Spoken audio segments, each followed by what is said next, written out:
everyone, and welcome to In Contrast. My name is Alan. And I'm Nisha. And on this podcast, we talk about movies and the books that they're based on. The catch is you watch the movie and I read the book, with a few exceptions. That's right, and we try to answer that age-old question, is the book better than the movie? Yeah. Today we're going to be talking about one that you picked out. The Woman in Black. Yes. That was written in 1983.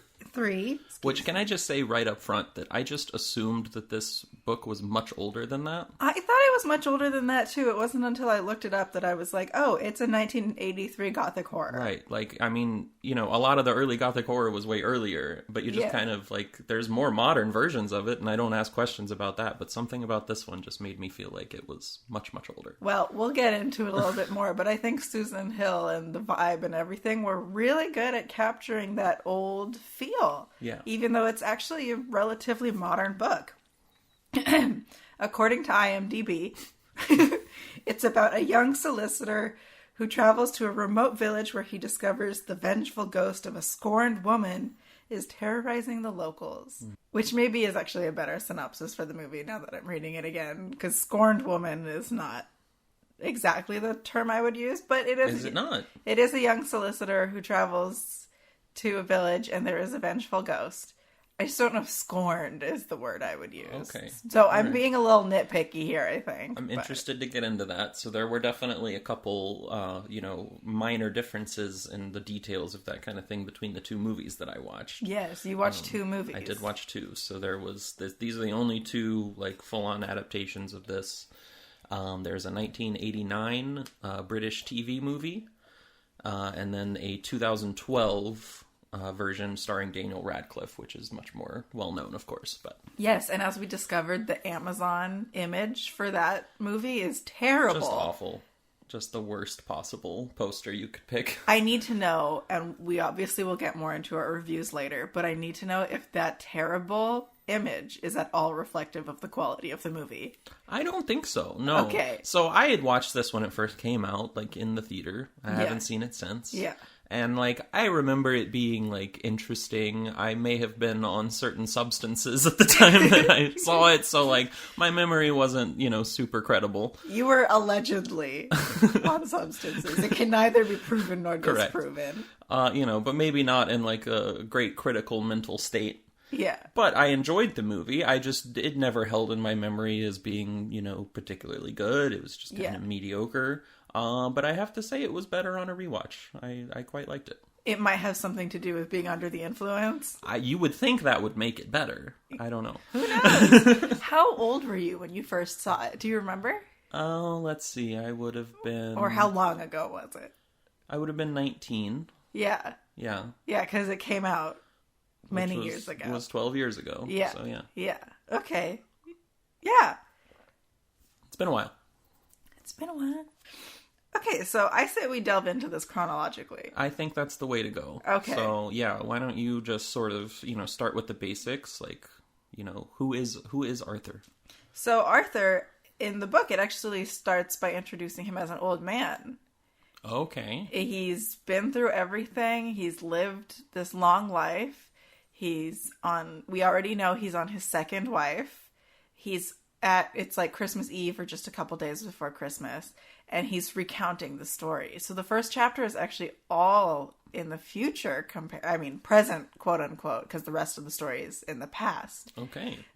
But we learn that he's a solicitor and that he is being sent to Crithen Gifford, a small little town, to help settle Mrs. Drablow's affairs because she just died. Okay, so this is him recounting this story in the future. So the opening, I actually really liked the opening chapter where he's outside. He's just kind of enjoying this Christmas Eve spirit. He's feeling like he's a kid again. His grandkids are there. They're actually his second wife's grandkids. They're not technically his grandkids. Okay.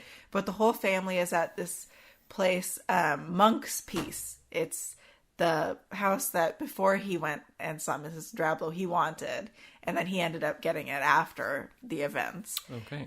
But he is there with his whole family. They're about to celebrate Christmas. His grandsons, or his stepsons, I'm sorry, are telling scary stories around the fire. And he's starting to feel a little uneasy. And then they say, you know, stepfather, why don't you tell us a horror story? And he gets really upset and storms out of the house. It's too real. Yeah, and he says, like, no, I don't have anything. And he storms out of the house because he's recalling this. And he says, I have to write down what happened because it was so awful. And I have to finally get it out, and I'm never going to share it with anyone until I'm dead. Then someone can read it. Oh, wow. Yeah. And that's like the source of the book. Exactly. Okay. Exactly. So the whole book is just him recounting it. And it feels like that the whole way, but it's still very immersive. Wow.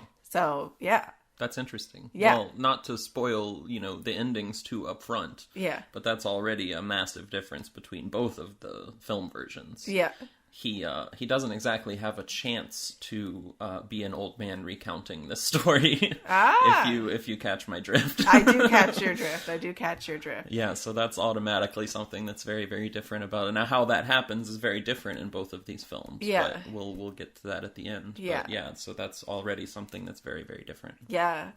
So, I believe in the movie it's the same. He's a solicitor. He's going to settle Mrs. Drablow's affairs. Now, how is his, like, where is he in life, kind of, you know? Is he successful, not? He's 23. He's kind of on the brink of getting more. So, Mr. Bentley is his boss. And he's sort of on the brink of getting more responsibility and getting higher up in the solicitor's office, whatever you call it. I guess they're like lawyers. They're lawyers. Yeah, they're law firm. So he's still really young. He's still getting his feet settled. He talks about being like young and plucky and full of life, which I felt is so appropriate for an old man telling the story, is that he would be like, when you're young, you don't feel that. And then you look back and you're like, wow, I was so young and plucky and full of life. I was so naive. That's a good point. So he definitely is still finding his feet and he's still climbing the ladder, but he's just about to kind of make that break. Okay. That's interesting. Where is he in the movie? So they're quite different in terms of setup. Is he married at the start of the story? No, he's not. Okay. So, and let's say the 89 version, I think maybe is a little closer, which is weird because of the question I just asked, but in the 89 version, he is married, and he already has 2 children. Okay. He has an older son and a younger daughter, like a newborn daughter. Okay. And he is... It's hard to tell if his boss is just kind of an ass. Okay. So it's like maybe an implication that he is not super successful as a solicitor. At least that there's the implication that he needs to work much harder if he plans on succeeding in that field. Okay. And so that's kind of the impetus for this, is his boss is like, you need to go take care of this case because you need to prove yourself. Oh, okay. Yeah, Mr. Bentley in the book is just a little bit, like, he's a little goofy, but he's like, oh, I got, my little foot is acting up, so I can't go. And then he's like, it was gout. He has gout, and he refuses to call it gout. Wow. What a very early 20th century thing. Yeah, absolutely. Yeah, so he's not, like, super developed as a character in either version. It's a quick conversation just to set up the story. You know? Yeah. So Mr. Bentley is not like a, major character or anything in the movies, but yeah. Do you know if he's still called Mr. Bentley? Maybe they say it once, but it didn't stick out to me. Oh, okay. Yeah, he's mentioned multiple times in the book. Okay. It's literally one scene, like one conversation. Yeah, and I would say that's a character that I would probably cut out quite a bit of if I was writing a movie. It's just not necessary. I'd say it makes sense for his presence in the book, but he's really not so extremely present that, like, yeah, that's a change I would definitely make. Yeah.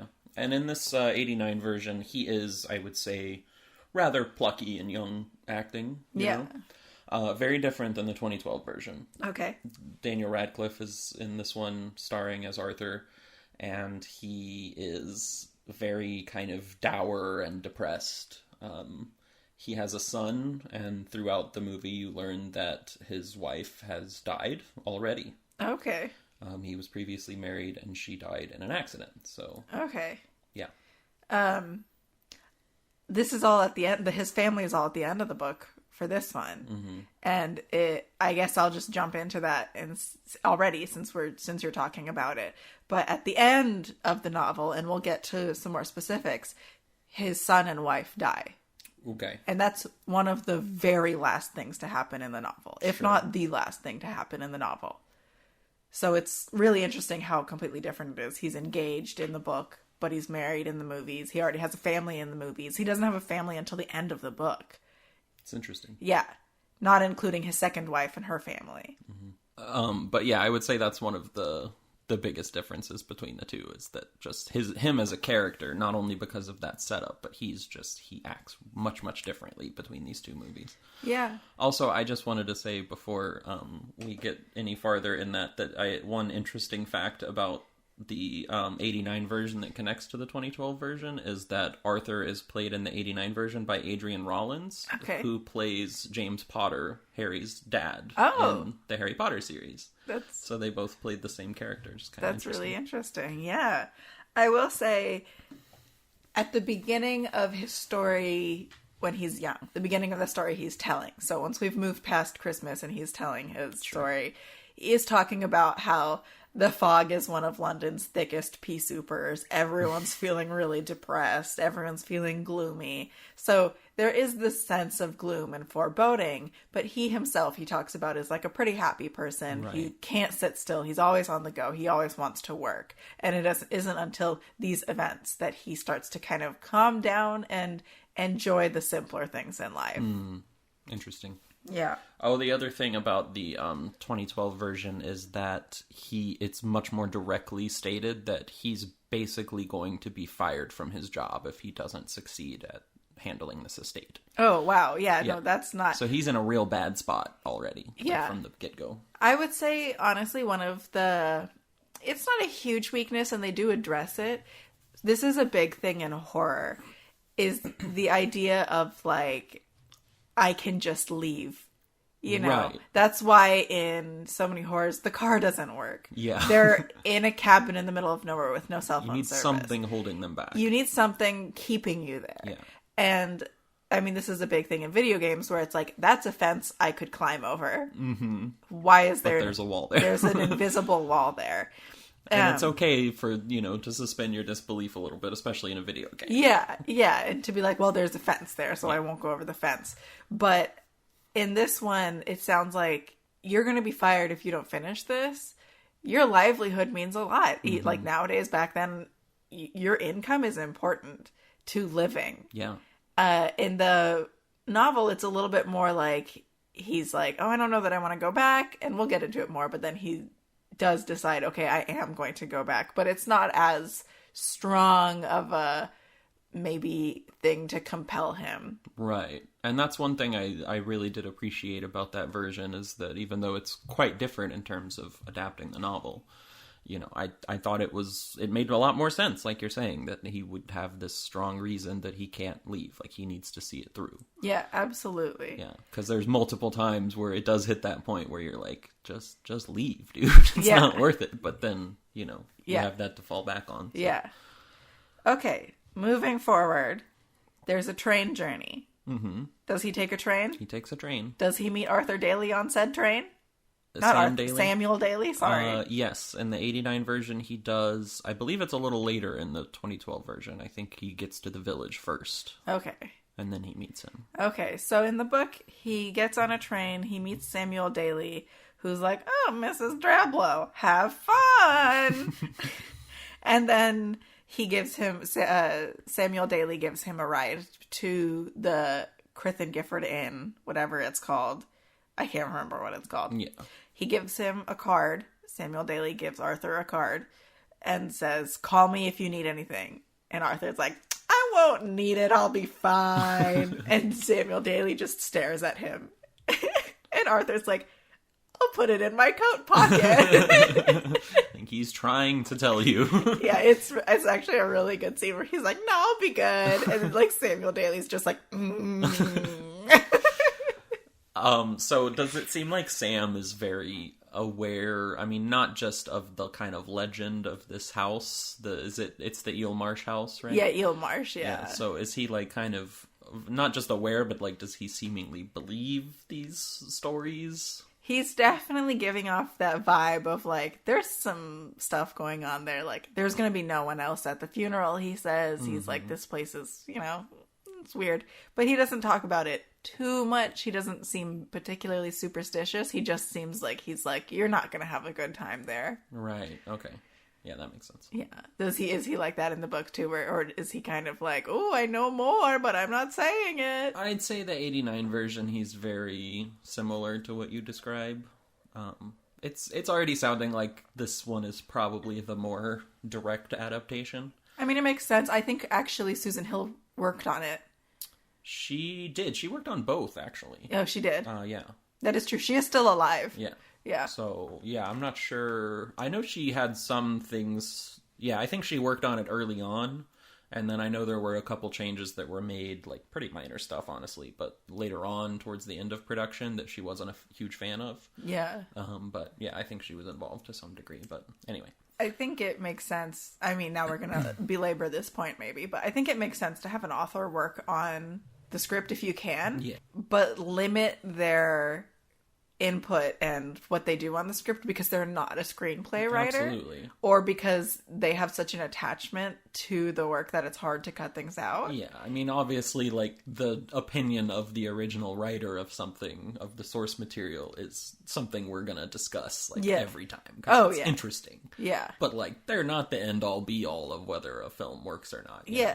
Yeah, and I would say, like, a perfect example is The Shining, where we agreed that maybe the book's not as good. Mm-hmm. And again, that's probably a controversial opinion for some people. Well, for some people. But it is just, there is proof out there that there are books that are just not as good as the movie. Right. And sometimes you had to totally kick the author out of the writing room. Again, because it's, sometimes the point is to take something and make it not even better, but just work better for the medium, Different, yeah. It doesn't have to be a one-to-one every time. Exactly. But so in the 2012 version, Sam is roughly the same, but there's an implication that he is, like, trying to pretend like there's not actually anything going on. Oh, okay. Like, he's clearly very hesitant and doesn't feel great about the house or anything, but, like, yeah, he's a little stubborn about it. Yeah. And that's basically directly said by his wife at some point. Yeah. Do you meet his wife? When do you meet his wife? Is that later on? Later on when they have dinner. Okay. He has dinner at his house. Yeah, that's the same in the book. So Samuel Daly gives Arthur a ride to the inn. Mm-hmm. He meets the innkeeper. The innkeeper is really the first person who's like, I don't like Mrs. Drablow. I don't want to talk about it. Right.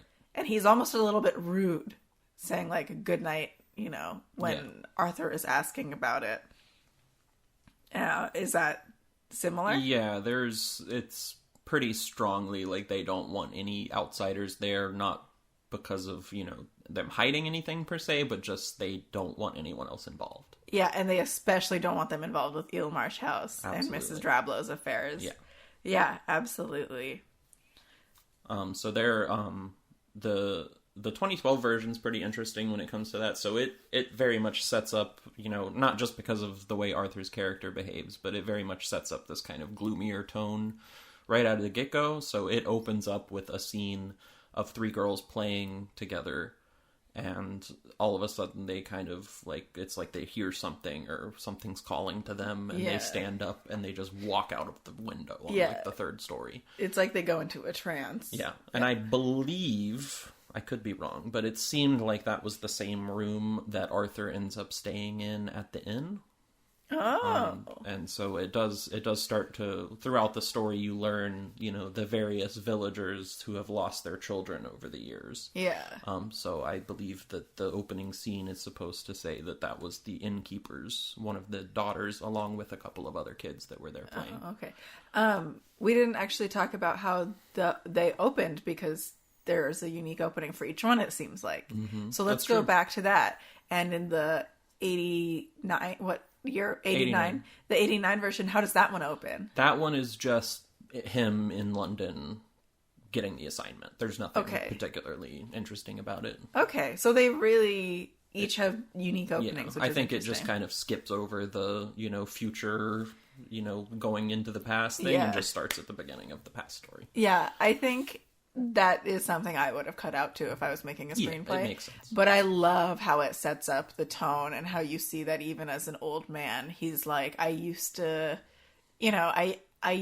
I was getting better and I thought that maybe I was okay and I'm not okay. Mm-hmm. And how it's been years, He's still carrying it with him. And he still is carrying it with him. Yeah, absolutely. I feel like that works well for the book. Yeah. So then they go to Mrs. Drablow's funeral. Mm-hmm. This is actually quite interesting where it's bright, it's colorful. Arthur is walking around the town. They're setting up for a market. They're preparing for an auction. It's like a really beautiful scene almost. And there's actually a really good line in which Mr. Jerome comes to pick him up and they go to walk to the funeral and he describes themselves as being two ravens amongst all this. Interesting. So how clearly they stand out amongst all these other people who are so lively and colorful. And then they almost become ostracized as people are like, oh, we know where they're going. We don't want to be associated with that. Interesting. As they walk to the funeral. They go to the funeral and that's where we first see the woman in black. And she's described as a woman who looks like she's wasting away. She's obviously in all black. I think she has a veil on. Mm-hmm. And Arthur wants to help her. He wants to offer her his arm to walk or whatever. But she keeps disappearing before anything happens. He sees her twice. Once in the church. Once outside. Actually 3 times. Once outside of the church when they're burying Mrs. Drablow's casket. And then once more when they're leaving the burial grounds, the graveyard. Mm-hmm. And when he tells Mr. Jerome about it, Mr. Jerome just about faints. Okay. He's stricken with horror and he's just can't handle it. And then he's like, just walk me back to my office. Real quick, do you want to elaborate on who Jerome is? Yeah, Mr. Jerome is the auditor in the town, right. I suppose. So he's the one local solicitor. The local solicitor, yeah. So Mrs. Drablow had hired the people in London, the Mr. Bentley and all of them to keep track of her affairs and everything. Mm-hmm. But Mr. Jerome is the local solicitor who's supposed to help Arthur. Does he have any feelings about that?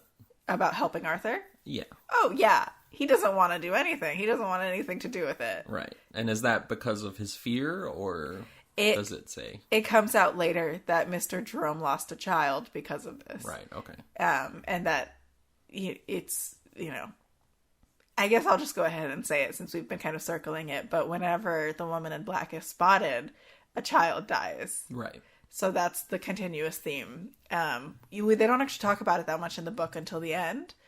Sure. So it's kind of the big reveal. I guess. It is the big reveal. So it takes a while to get there, but you see that fear in people. The innkeeper doesn't want to talk about it. Mr. Jerome has a huge reaction. He goes pale. He seems like he's going to faint whenever he even thinks about the woman in black or going there. So yeah, in the 2012 version, he's definitely apprehensive, but it's a combination of he's clearly afraid and he's trying to get Arthur out of there as quickly as possible.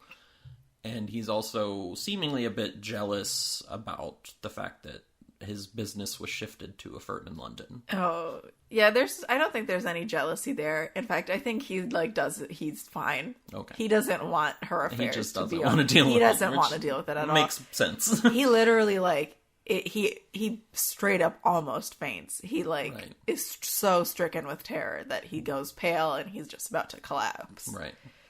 Yeah.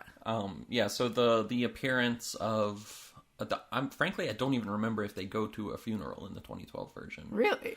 It's certainly not where he first sees her. I think he just goes straight to the house. Okay. But in the 89 version, it's the same. He sees the woman in black the first time at the funeral, just sort of off in the distance. They don't really interact, or he doesn't try to help her. He's about to, and then gets distracted by something, and then she's gone. Yeah, that's the same in the book. He never really gets to approach her. Yeah. And I will say throughout the book, he never manages to approach her properly. Right. He just kind of sees her. Right. Okay, so does anything happen before he goes to Eelmarsh House for the first time? Nope. After the funeral, he goes... it's the next day, but then he goes straight to Eelmarsh House. Okay. And And I'm assuming this is the same in the book. The kind of the setup of where this house is quite interesting. Yeah, it's in the middle of marshes. Some marshes. It's very wet marshes. They're surrounded by quicksand. right. The causeway, it's called the 9 Lives Causeway. Mm-hmm. It's only crossable twice a day at low tide. Right. And that's like a very big deal, is that they're like, Keckwick, the man who has the pony trap that's going to take Arthur to and from, will drop you off and pick you up at these times when there is low tide. So that actually becomes a point. Right. In a bit. But first he goes to Eelmarsh House, and he gets there. Keckwick is a man of very few words. Yes. He might say like 3 things in the book. But he doesn't say much. He drops Arthur off at the house, and Arthur kind of realizes that he looks around, he finds all kinds of paper, and he's like, this is going to take a long time. I'm going to have to come stay here. Mm-hmm. And so he decides to just kind of walk around, get his bearings, figure it out, and he sees the woman in black again in a graveyard attached to the house. Right. Actually, I believe it's a cemetery attached to the house. If I am correct, a graveyard is attached to a church. A cemetery is not. Is that right? Yes. I do believe that's what it is. Okay. I didn't know there were such specific definitions. Yeah, they are two different things. But he is paralyzed with fear when he sees her in the cemetery.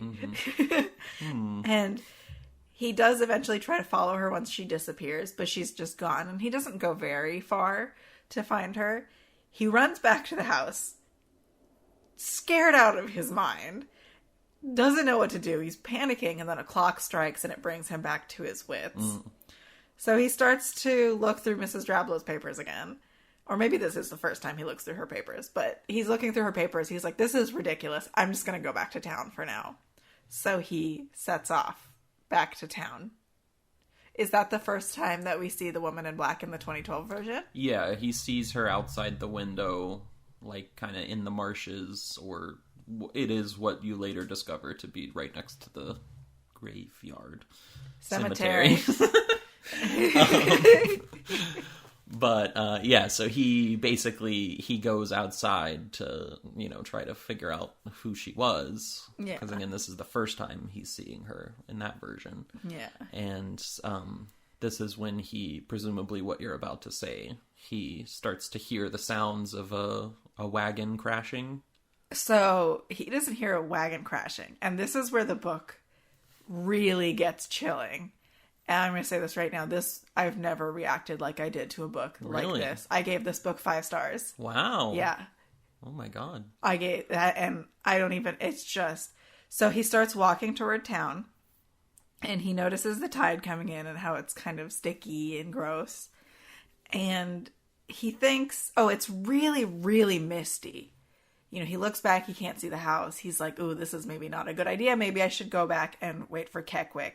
He turns back to go to the house. Thinks he hears a pony trap and thinks it's Keckwick.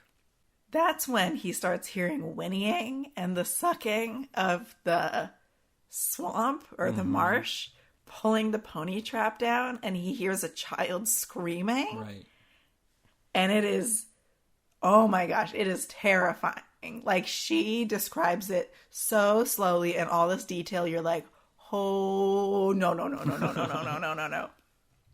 He thinks it's Keckwick, and he does go toward the noise, and he's like, oh my God, Keckwick and this child are drowning in the swamp.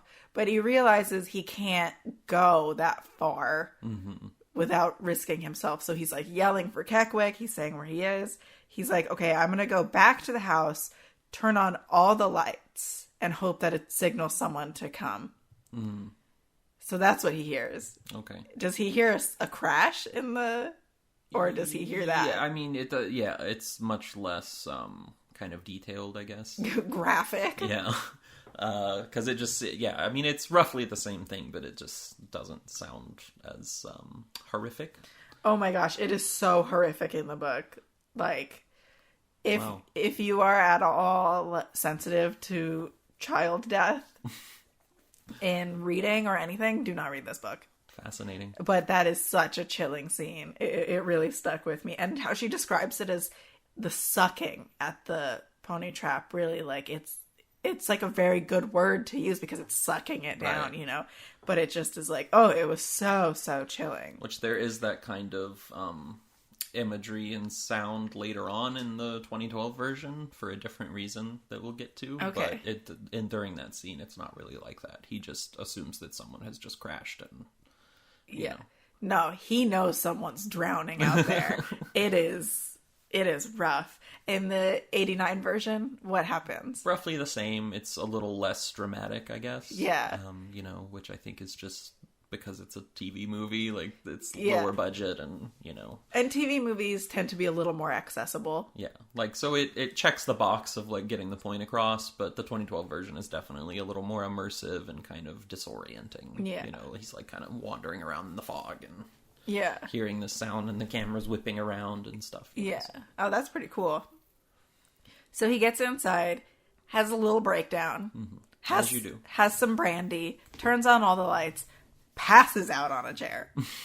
He's awoken to a bell ringing, and it turns out Keckwick has come back at like 2 a.m. for Arthur. Because Keckwick is the most reliable character. Absolutely. And then, he's always there. Yeah, he is. And then Arthur is like, how did he get unstuck? Oh my god, it wasn't Keckwick. Right. Things are coming together. Yep. And then he goes back to the inn and he has a nice little snooze. Uh-huh. And that's it. That's the end of that section. Okay. Yeah. So again, the 89 version, roughly the same. Like, nothing different. In the 2012 version, he also gets back. I believe that he runs into Keckwick while he's out in the fog panicking. Oh, okay. You know, like all of a sudden he shows up and then he's there, I think. But then he goes back to the village and he goes to the constable to, like, you know, maybe look into this and report. At this point, he has already found in the papers about the young boy drowning in the marshes much, you know, years ago. Yeah. So it is on his radar, but he doesn't quite, he doesn't put it together. Yeah, I mean, all he's seen is like a death certificate, basically. Yeah. Oh, okay. So he's not really sure the details yet, but... Yeah. So he goes and talks to this constable, and they don't really get anywhere. And then all of a sudden, this girl shows up and just starts, like, spitting up blood in the constable's office. And these other 2 boys are with her and say that she ingested lye. Oh, boy. And she pretty much dies in Arthur's arms. Wow. And then the village people end up kind of blaming him for what happened. Yeah, not the band, the village people, though. The people of the village. No. The band, the village Oh, people, okay. Yeah, that's a pretty cool cameo. Very upset. Yeah. Yeah, that's totally different. He does not go to a constable. There's not even a constable mentioned. Which now, in hindsight, you'd think you'd be like, oh my god, someone was drowning. Right. But I think by then he's figuring out there's something going on here. Yeah, I think that's the implication, is that he's, you know, he knows something's not right. This is when Arthur is like, I'm not going back.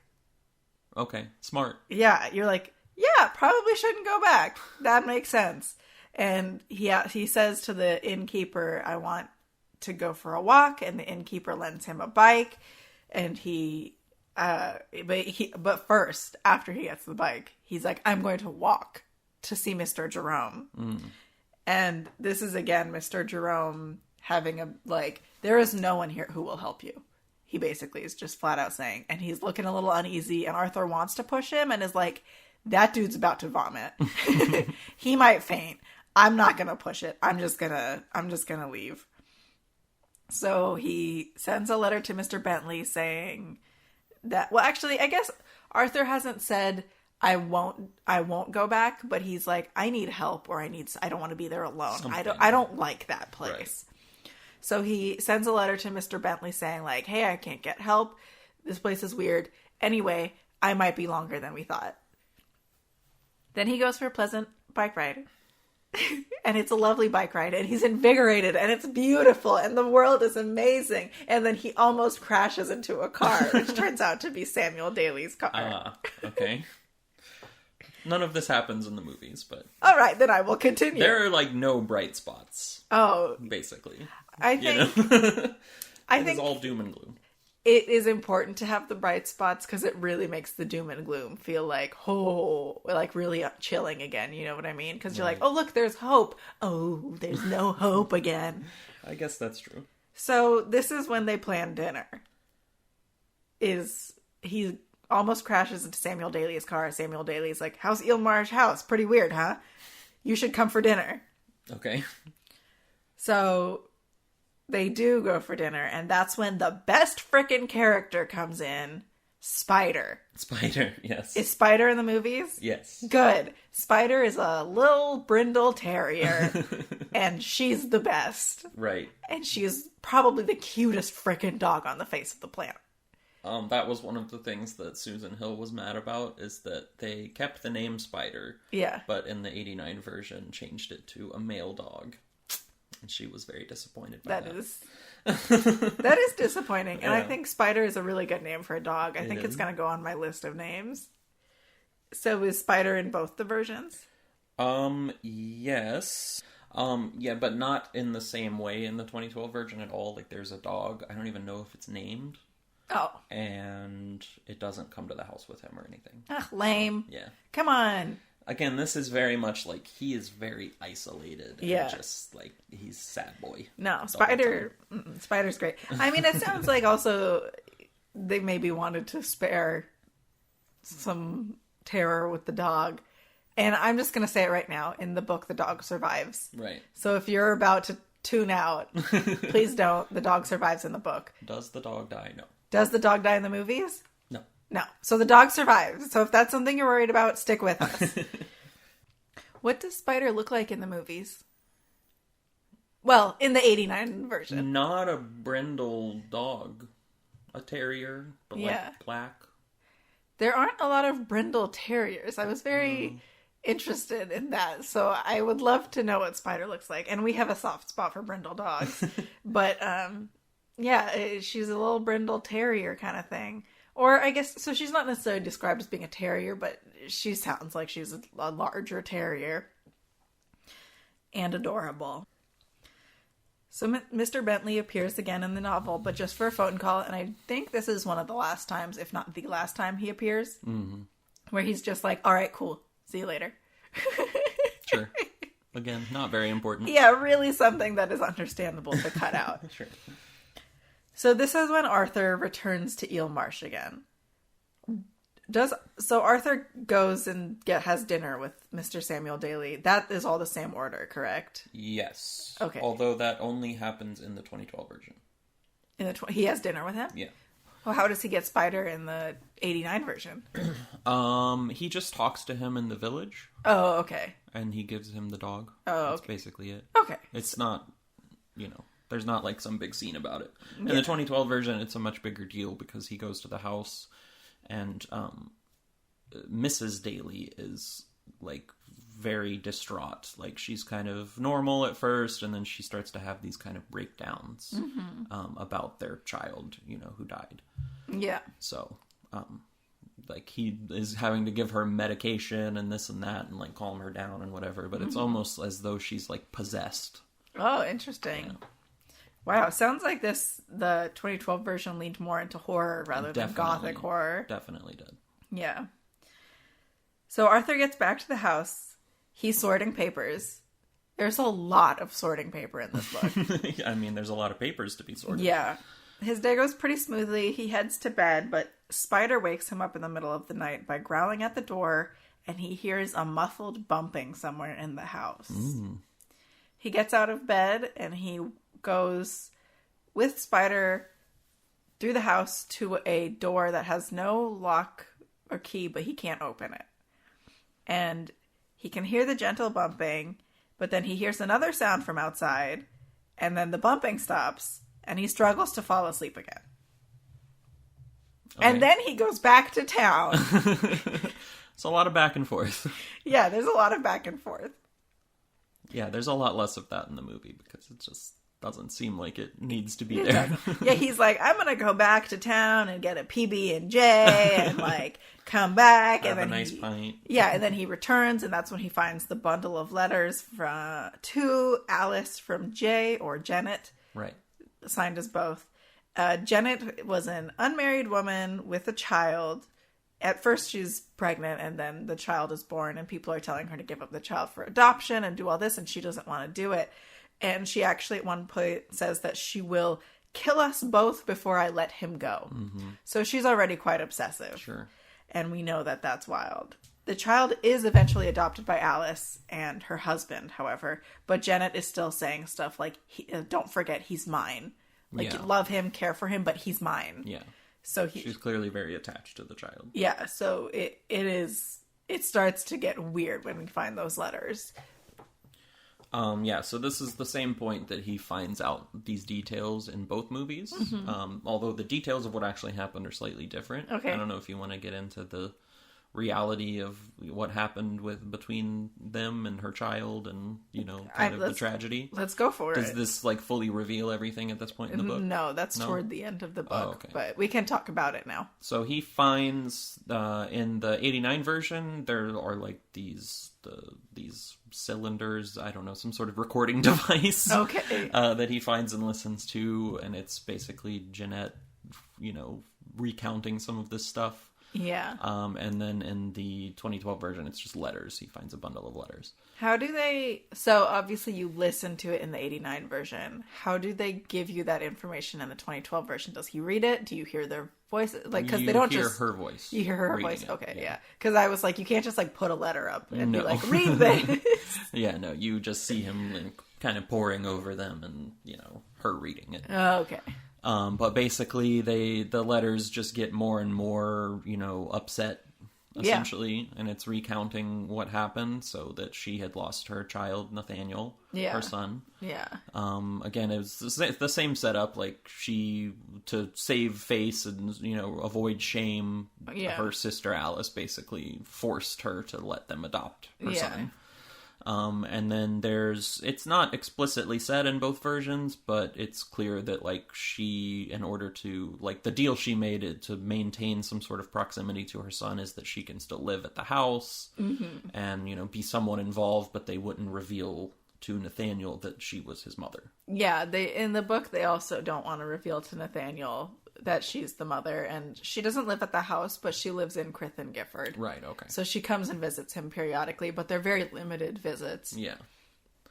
And then, so you pretty much find out all the details of this straight out of the gate in the movies. Yeah. In the 89 version, she ends up basically, quote-unquote, kidnapping Nathaniel away from the house and tries to escape down the causeway. And they crash. Okay. In the 2012 version, it's slightly different. Jeanette is at the house. Yeah. And Alice is the one that leaves with Nathaniel to go to the town. Yeah. And they somehow crash. And basically Alice, like, abandons Nathaniel to his death. Okay. But she survives. Okay. And that's the telling that Jeanette gives, Yeah. So she very much is blaming her for what happened. Yeah. Rather than her herself being the one that died. So in the book, which again, we discover all of this much later, but Alice and Jeanette are at home, and Jeanette watches as Nathaniel and his nursemaid go out to town, come back, and they get stuck in the marsh and get pulled under. Right. The only one who survives is Keckwick. Huh? It's actually Keckwick's father. Oh. Goes by the same name, Keckwick, because that's their last name. Makes sense. Yeah. So she watches the nursemaid and the son drown, and then she still blames Alice, saying that she shouldn't have sent them out that day. Mm-hmm. But everyone's saying, like, there's nothing that could have happened. Like, no one knew that was going to happen. It was a clear day. It didn't make sense that it happened. It was a freak accident. But she watches them drown. Yeah. So. Rough. Yeah, really rough. Pretty terrible. Not ideal. Nope, not ideal at all. But in the book, Arthur doesn't know any of this. Right, not till later. Just knows that there is a woman with a child And she's being very obsessive and including after she lets her sister adopt the child. Right. This is when Spider starts growling again and the bumping can be heard again. And Arthur's like, I'm going to break down this door. So when he goes outside, he hears the pony trap and the drowning again. Mm-hmm. And then inside, he goes back in with an axe and he hears the bumping and realizes it's a rocking chair. Right. And not only that, the door is open. Mm-hmm. Oh my freaking gosh. I was like on the edge of my seat. And I listened to a lot of this while driving. And I probably shouldn't have. Like, if I was just sitting there reading it, I probably would have been like, ah. Just freaking out. Yeah. And inside the room, the rocking chair is gently swaying. Right. But everything else appears normal. Creepy. Creepy. Is that what happens in the movies? In the 2012 version, yeah, that's a much bigger... It's much more one-to-one with that. Like, he goes to try to open the door, he comes back, it's open, and there's the rocking chair, like, violently going back and forth. Yeah, it's not violent at all in the book. It's like, he describes it as if someone has just gotten up, and it's slowing down slowly. Which is, like, a great way to describe it, I feel like. Yeah. You know, obviously this movie is, like, leaning more into the horror, like we said, so everything's, like, amped up a little bit. Yeah. You know, but... Personally, I think it's scarier, though, to just have it gently swaying. Yes, and that's one of my complaints with the movie, is that it almost tries too much to be, like... Yeah. Like, it builds a really good atmosphere. You know, it has this great kind of creepy, gloomy, gothic horror thing going on.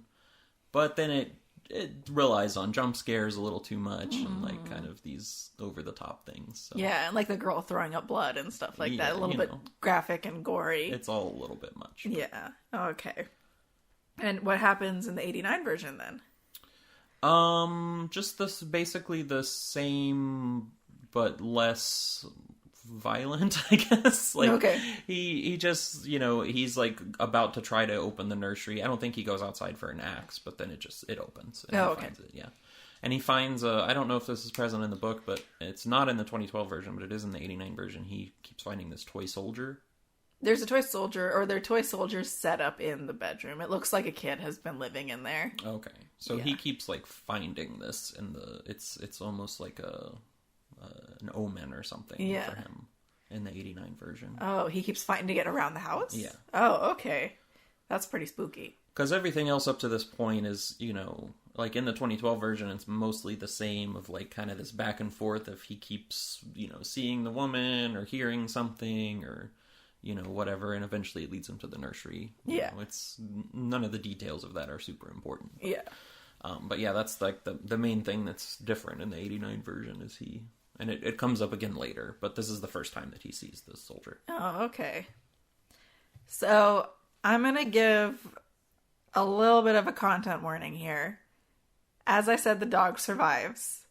But the dog does have to go through a bit of a harrowing experience. But the dog survives. Okay. And the dog is okay. The important thing. So, he drinks brandy, goes to bed. This is about the time I realized he has a drinking problem. Okay. Because he's drinking a lot of... I mean, I can't blame him. But he's been drinking a lot of brandy and passing out. So he wakes up in the middle of the night. He's like, damn, it's windy. He falls back asleep, wakes up to the sound of a child crying, and tries to convince himself it's just a ghost. It's just a ghost. Okay. Oh, I'm just being haunted. Like, isn't that the worst outcome here? Yeah. Well, I mean... I don't know, maybe a real child drowning in the swamp is the worst outcome. A ghost implies that it already happened and that there is now a malevolent spirit. It might not be malevolent, because if you think about it, in the book, the child and the nursemaid are died there, and their spirits are reliving the thing, or whatever, but they're not malevolent. They're not doing anything, no. That's true. Actually, I guess it's not their spirits reliving it. It's Janet's spirit reliving it. Right. But it really is. Anyway, they're, you know, I don't say that all spirits have to be malevolent. People think all of them have to be malevolent. I feel like in this particular case, they probably are. Probably are, yeah. Anyway, so he goes to make himself a drink. As one does. And on his way downstairs to the kitchen, He feels as though someone has walked past him. He's hella scared. Mm-hmm. He returns to the bedroom to get a flashlight because he didn't bring a light with him. And then he trips on Spider, drops it, and we hear the glass smash. And then he has a nice little crying fit, and Spider's like, no, don't cry. That's when he goes to the nursery, gets a candle, and he's like, I am stronger than my terror. And so he goes to sleep again. Okay. So there's a lot of him waking up and going to sleep. And this is where, trigger warning, the dog has a harrowing situation. Okay. The dog whines at the door. He opens it. He lets the dog out. He's like, oh, she hasn't gone potty for a while. Lets her out. They hear a whistle, and the dog darts and runs into the swamp. And the dog is barking and wrestling with the water and going under. And this is a really, really long passage. And I was like, oh my God, do not kill Spider. Oh my God. From the moment Spider came in, I was like, I'm terrified of what's going to happen to Spider. You should not be around here. I know. But he does manage to save the dog. He lies out flat on the quicksand with his feet kind of on stable ground. Okay. Which is, I believe, what you're supposed to do if you're ever in quicksand is lie flat. You'll probably never be in quicksand. Yeah. But now you know. And he, like, grabs the dog, but he has to, like, grab it by its whole neck and, like, yank it out. And he, like, rolls back and falls back with it. And he's like, oh, I have the dog. Spider has survived. She's a little bit muddy, but she's okay. She's the same old Spider. She is not traumatized. Maybe a little bit sore, but she's okay. He heads back to the house, and he sees the woman in black standing in the nursery window. And then he collapses. Terrifying. Yes. So tell me about the movies. 89 is almost exactly the same. Okay, perfect. Yeah. I was wrong, actually. He does have, again, I don't remember if they named the dog Spider or not in the 2012 version, but he does have the dog with him. It's just, like, less of a big deal of Sam being, like, take this dog to protect you. Okay. But there is a dog, and he does also run out into the marsh, but it's not really, like, the focal point of the scene. Mm-hmm. 'Cause this is where the 2012 version, like, completely, like, I know there's been a lot of details that have been different, but this is where it, like, completely goes a different direction. Okay. So, yeah, 89 version, the same, like, he goes outside. Does he wake up and go to sleep and drink as much brandy? No. Oh, okay. No, there's, like, no drinking, really. That seems like more of a... he has, like, a glass or two, but again, it's not really, like... Oh, okay. All right. No big deal made out of it. All right. So what's a little different in the 89 version is that basically Spider goes and he thinks that he's just she's run away. Yeah. But he ends up, like, finding Sam coming to the door. Okay. And Spider has brought Sam to the house, essentially. Ah, okay. And so this is when he goes to, like, reveal everything that's happened to Sam. And he tells him about the recordings and, like, what he's found. And, of course, none of this is really news to Sam. Right? Yeah, Sam's like, yeah, I know. But this is where he starts to, like, if there was any doubt of what had happened or, like, the reality of this whole thing, this is where it really solidifies for Sam. Okay. And they go back into the nursery and everything's destroyed. Yeah. And so that is the point that Arthur passes out. Okay. In the 89 version. Okay. And then after that, he's pretty much done at the house. Okay. We'll get to that in a second. Oh, yeah. In the 2012 version, it's different in that... So the dog runs out. He sees things. He sees the woman in black up in the nursery again.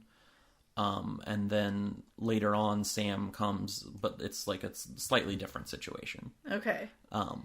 But this is where it really turns. So I don't know if we should get into that yet, or... Well, we're talking about Sam coming, so I'll say that Arthur collapses, as we said, and Samuel Daly he says, like, I was thinking about you, so he does come to him, but he comes with a pony trap.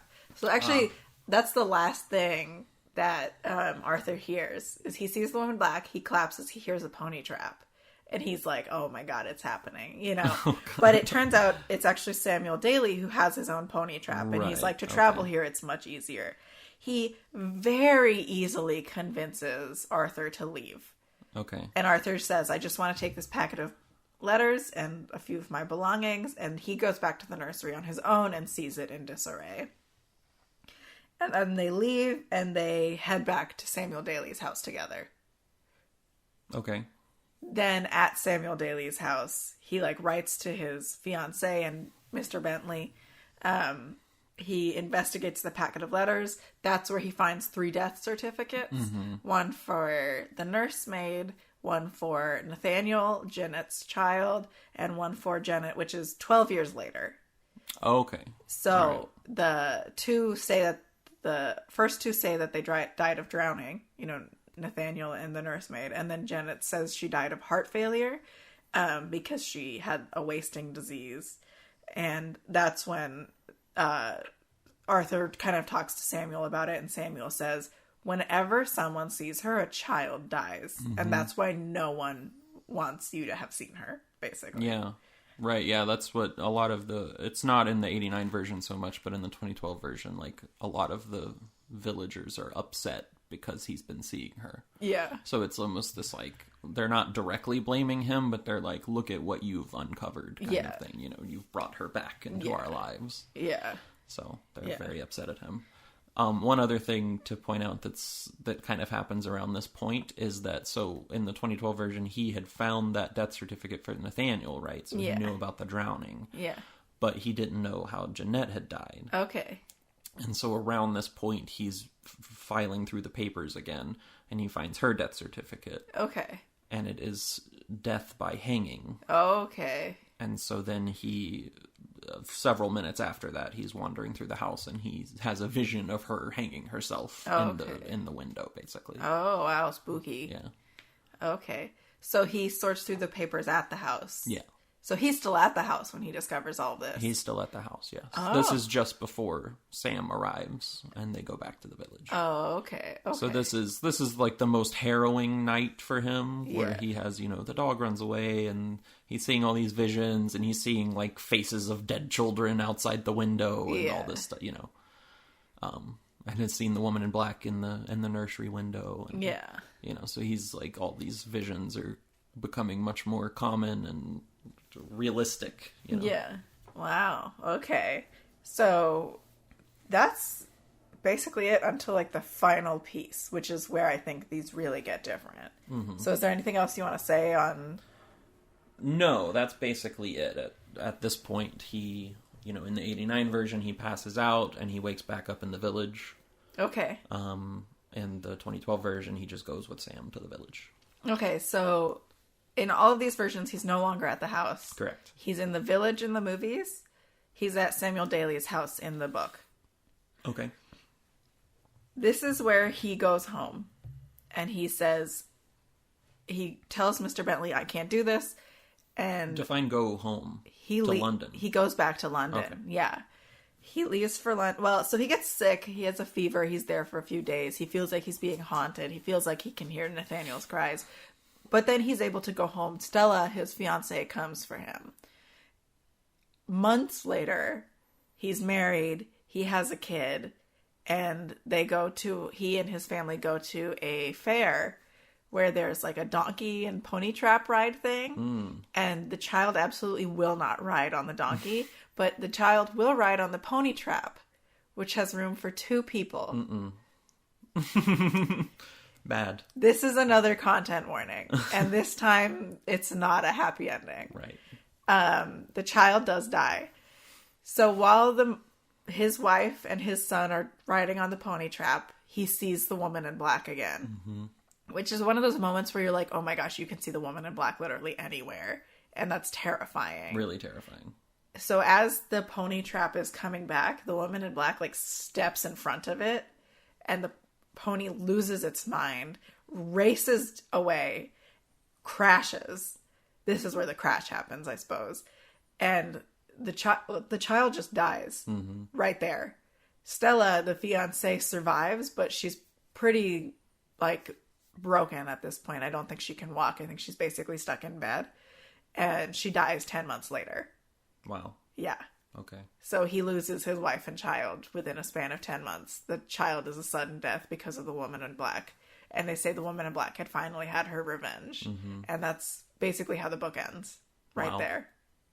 Yeah. Brutal. Yeah, it's really brutal. Yeah. So yeah, again, this is where the 2012 version deviates completely. So we'll start with the 89 version. Okay. So basically he wakes up in the village. He finds that he has a toy soldier in his hand again. Ooh. And he's, kind of like, okay, what do I do with this? And he kind of finishes dealing with the paperwork. And same thing, he's kind of sick, so he stays around for a little bit. And he tries to, finish his job, and then he's going back to London, right? So he basically has like a face-to-face interaction with the woman in black again. Wow. In the village. Okay. She kind of like screams in his face, and then he passes out again. Passes out a lot. He does pass out a lot. Take a shot every time Arthur passes out. Right. So then he finishes his job and goes back to London. And then when he gets there, his assistant is telling him at his office that there was a woman in funeral garb that had come inside, inquiring about him. So I guess that they had an actual interaction with the woman in black, which is kind of strange. Yeah, that is a little strange. I like her being this distant. Yeah, thing. Me too. I don't know about that. But so he is basically like tying in his mind at this point that the toy soldier is, some sort of like totem or something that's related to her. Maybe he thinks it's not spelled out, but maybe he thinks it's like tied to her spirit or something, and that's why it keeps appearing. And so he can't find it, so he decides to light all of the papers on fire. Okay. And burns down half of his office. Okay. And he has then told himself that it's all over. Yeah. I'm not sure what has convinced him that that's the case. Yeah, I'm not sure either. But basically, then he's already married, has his kids in this movie. So life goes on. Again, something like several months later. I don't think it specifically says, but him and his wife and child are out on a boat, in a river or something, and then a tree branch crashes on top of them, and they all die. Including him? Including him. Wow. Yeah. So quite a bit different.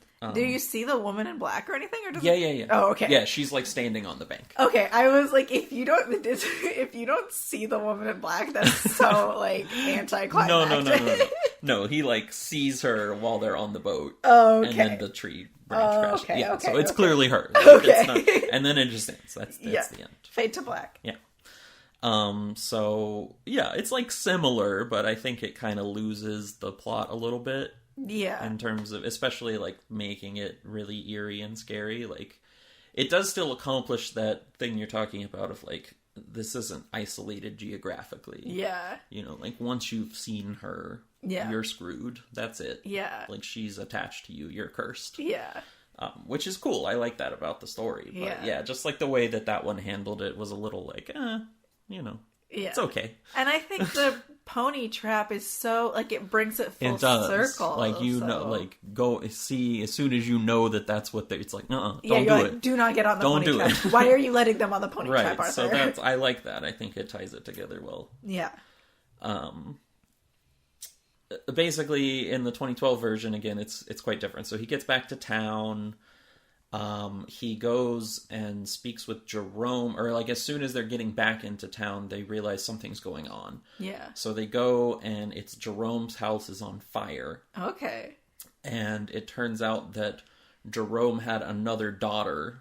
Oh. Who he had been like hiding in the basement to try to protect her from the woman in black. Okay. And so, Arthur goes and goes into the burning house and tries to rescue her. Yeah. But he sees the woman in black in the corner behind the fire. Yeah. And the girl, like, basically lights herself on fire. Oh my gosh. Like, she grabs, like, an oil lamp and throws it on herself and goes up in flames. So again, very, very intense, this movie. Yeah. A lot more death, on screen. Yeah. You know, it's not just like these things happen in the past and this village is cursed. It's like he's seeing a lot of this happen firsthand. Yeah. Which has its pros and cons, I think, to the story. Yeah, absolutely. But yeah, this is where it's like, as if it was not like obvious enough already, this is where the film directly states that the woman in black is the one causing all of this. Yeah, you're like, oh! Like, wow, I didn't see that coming. They go, it's the woman in black! So it causes him to have this realization that basically when he left London, he left on like a Monday. Yeah. And he has set up for his housemaid, because remember, he doesn't have a fiance or a wife or anything in this version. He's set up for like his housemaid to bring his son to the village. Uh-huh. And so he now has, after seeing this girl light herself on fire, he has this realization of, oh shit, I'm attached to this woman now. Yeah. My son is coming here. Yeah. You know. So he takes it upon himself that, well, this is not something that can be avoided, right? Mm-hmm. So he wants to try to lift the curse. Okay. So what he does is him and Sam go out into the marsh outside the house. Yeah. And they find Nathaniel's body. Oh. Stuck in the marsh. So they find where the accident happened. Sam has a car. Yeah. So they tie it to the, like, he goes down into the marsh. This is where you get that like, sucking sounds, you know, and, like, you get the reality of what would have happened that's kind of described, like you said, in his visions earlier. Yeah. And so he manages to get the body out, like, he kind of pull up the whole pony trap. Wow. And he grabs the body out and gets it out, you know, and then they go and dig up Jeanette's body and bury them together. Wow. And this is, you know, he's like, okay, we got it. Yeah. It's taken care of. Yeah. So this is like the way that they try to lift the curse. He's like, okay, everything's good. In the film, I don't know if you can tell that. I think the implication is that Arthur does not hear this, but you as the viewer does. Yeah. That you still hear Jeanette's voice saying that it won't be forgiven. Oh, okay. After he's, you know, reunited their bodies together. Wow. So at this point, he goes and meets his son at the train station. He's like, hey, change of plans. So we're not actually staying here. We're going to go home, like, right now. Yeah. So his housemaid, he sends his housemaid over to grab some tickets for them all to just head straight back to London. Yeah. And all of a sudden, you see the woman in black across the train station. Yeah. Right. And so, you know, same as like the girls at the beginning or some of the other... his son just sort of blank-faced starts wandering towards the train tracks. Wow. And so, of course, he gets down, and by the time Arthur looks over, he's talking to Sam during this. Yeah. And by the time he looks over and sees where his son is, the train is coming, he runs to try to grab him. They both get hit by the train. Yeah. This is why it's good to have your child on a leash. That's true. Leashes are good. I'm pro-child on leash, but it has to be a cute backpack. They prevent things like this. They do prevent things like this. So basically, yeah, in this version, he also dies horrifically. Yeah. Because of the woman in black. And again, it's like, it's not really targeting him, right? It's targeting the son, but he ends up being involved in it. Yeah, yeah. And so they die, and then it sort of ends on a somewhat bittersweet note of him and his child being reunited with his dead wife in the afterlife. It's a little cheesy. It's a little cheesy. It's just, you know, like, it is what it is. It's just like everything. He stands up and like thinks he's still alive, and then he sees her down the train tracks, and they sort of walk towards her and go off into the. Okay. And that's it. That sort of feels like they made the movie, and then someone went, "This is too depressing." Kind of, yeah. But it was tacked on at the end. It was. Yeah. Yeah. And Susan Hill was like, no, I'm going to leave you broken. Mm-hmm. Which it is like, I mean, it's pretty tragic that he dies in both of the film versions, you know? But, yeah. Yeah. Like, I would say the bittersweet in the book is that you know he has a family eventually, and... He's still haunted, but... But he's not haunted in the same capacity. Like, it's not a curse tied to him anymore. His family is there. They're all safe. They're all happy. It does beg the question of which is worse, though. Yeah. Like, to have to live that kind of I don't know, half-life Yeah, I mean, afterwards. I think that's, frankly, having to survive is way worse. Yeah. Like, seeing your wife and kid die, It's pretty bad. that's awful. It's, oh my gosh, I was basically crying by the end of this. Again, I was driving when I listened to most of this, and I was just like, whoa! So, it was pretty rough. But, okay, I've already said that I give this a 5-star rating. Sure. I Very impressive. loved the book. That's it great. was so unsettling. It was so chilling. I wish I had actually read the whole thing because the only audiobook is an Audible exclusive. And they add all these like sound effects and stuff. And sometimes the lines are a little hard to hear and stuff like that. Oh, okay. But even with that, I was still feeling like chilled and uncomfortable. And the story is so unbelievably good. I think this is a book I'll probably read again. That's amazing. Yeah, it's going on my like to read again forever, always shelf. Well, I think we have a definitive answer here. But tell me what you think about the movies anyway. I, again, like the 89 version, made some choices that I don't care for.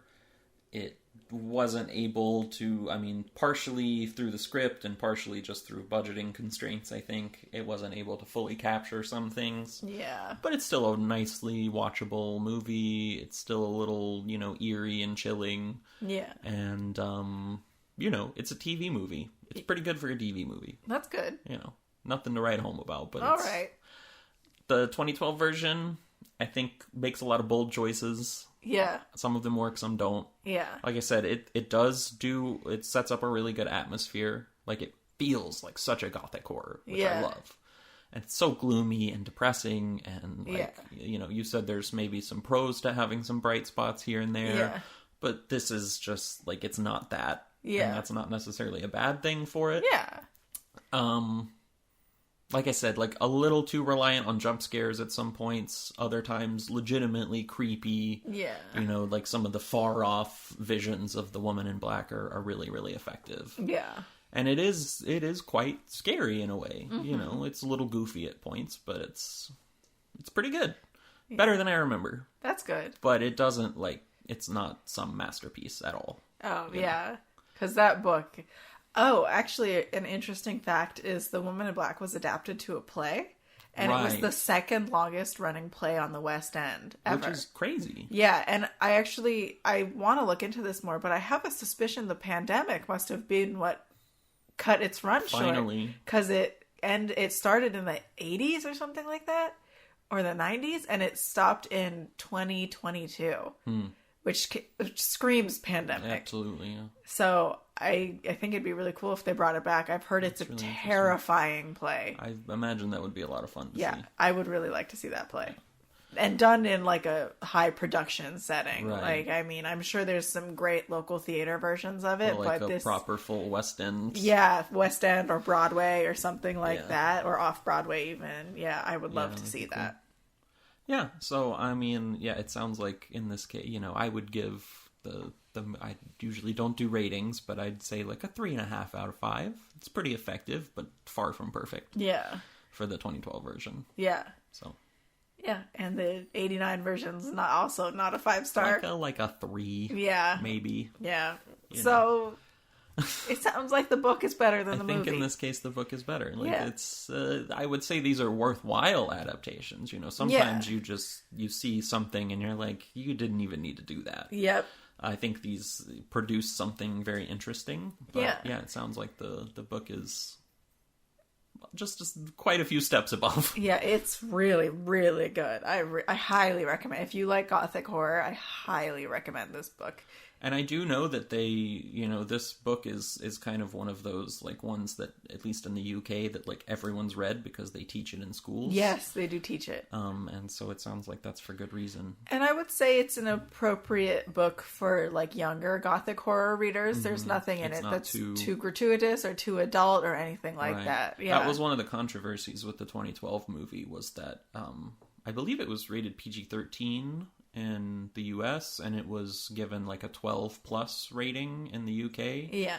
But there was like protests and stuff about it because they felt like it should have been like 16 plus. Because it was just a little, like little girls lighting themselves on fire and coughing up blood. Makes sense. It's a little extreme. Yeah, that's fair. Yeah, so there was some controversy around that. Yeah, I get that. I get why people would be upset over that. I don't know that I would protest about it, but I might write a letter.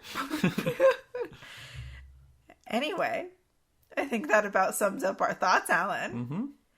But before we sign off, let's go. It's time for the tagline quiz. Do.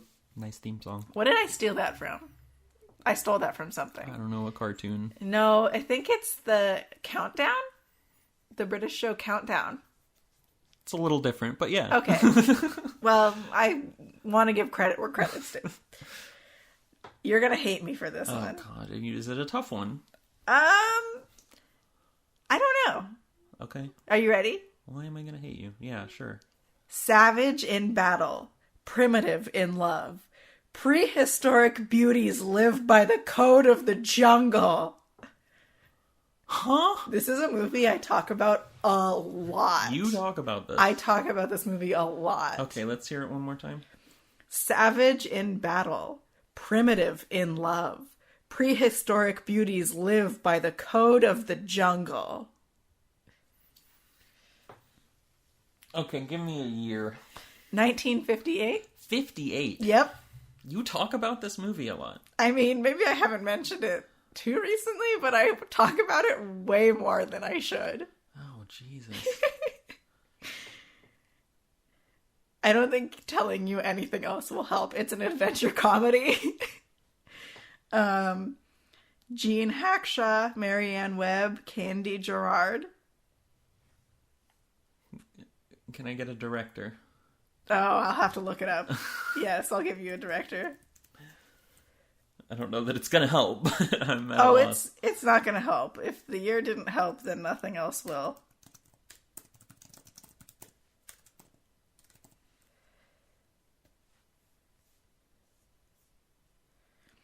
Directed by James L. Wolcott, written by Cedric Rutherford. Yeah, that doesn't help. It's technically in color.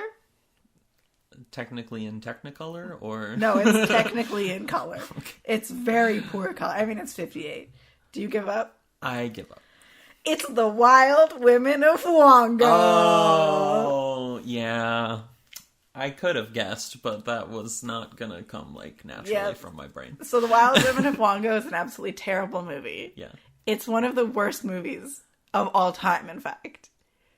I believe it's on lists. I've never seen it. As one of the worst movies of all time. I'm sure. I have seen it. I made my mother watch it with me. My father came and went. Yes. As he is wont to do. I freaking love this movie. And maybe we'll do a one-off on this movie or something like that. I need to watch it, yeah. Yeah, we'll watch it. It's so bad. Yeah, we can definitely do some side conversations with movies that you like to watch. Oh, also. yeah. We'll have to have a whole... that'll be our offshoot. That was a tough one. That was a tough one, but it's not a tough one if you really know me, so... I guess that's true. I guess all these years have not helped me at all. Yeah. Oh, well. We've known each other a long time, and you don't know me well enough. Man. Well, that's all for now. Yeah. I have no idea what the score is on the tagline quiz, but... I don't know. I feel like I'm not doing great. I don't think you're doing great. It's 50-50 at this point. 50-50, probably. I'll try to look up some better taglines. But... batting 500 is pretty good. So. Batting 500 Let's look is at it pretty that good. way. Yeah, your batting average, pretty good. Yeah. And honestly, I've been giving you some tough taglines. Yeah, you have. Yeah. You're very mean. No, that's part of the fun. Fun for you. Thank you for listening to In Contrast. I'm Nisha. And I'm Alan. Let us know what you think and your opinions. You can find us at In Contrast Pod on Instagram and Twitter. Next up, we're talking about To Kill a Mockingbird by Harper Lee and the 1962 film. Correct. And I believe that's the only film there is for it. Yes, that is right. So we'll see you next time where we'll ask the important question, is the book really better than the movie? Bye-bye.